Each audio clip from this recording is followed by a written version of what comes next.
৬ বছর পর আবারও অনুষ্ঠিত হতে যাচ্ছে ঢাকা বিশ্ববিদ্যালয় কেন্দ্রীয় ছাত্র সংসদ ডাকসু ও হল সংসদ নির্বাচন।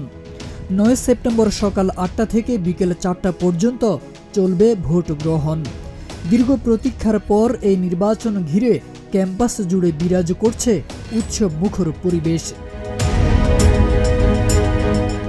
গত ২৬শে আগস্ট থেকে শুরু হয়ে ৭ সেপ্টেম্বর পর্যন্ত টানা ১৩ দিন প্রার্থীরা দিন রাতে ব্যস্ত ছিলেন প্রচারণায়। দিনের বেলায় একাডেমিক এলাকা জুড়ে প্রচারণা এবং রাতে আবাসিক হলে ডোর টু ডোর গিয়ে শিক্ষার্থীদের সঙ্গে মত বিনিময় করেছেন। নারী শিক্ষার্থীদের জন্য হল ভিত্তিক প্রজেকশন মিটিংও করেছেন বিভিন্ন প্যানেল। এবারের নির্বাচনে ভোট গণনা হবে OMR মেশিনে।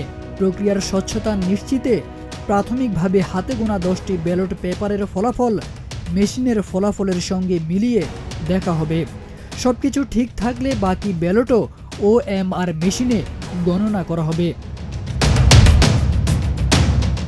কোনো বিভ্রান্তিকর তথ্যে না গিয়ে সরাসরি রিটার্নিং অফিসারের কার্যালয় বা বিশ্ববিদ্যালয়ের অফিসিয়াল সোর্স থেকে তথ্য নিতে বলা হয়েছে। ভোটের স্বচ্ছতা বাড়াতে এবারই প্রথম কেন্দ্রের বাহিরে LED স্ক্রিনে সরাসরি ফলাফল প্রদর্শনের ব্যবস্থা নেওয়া হয়েছে।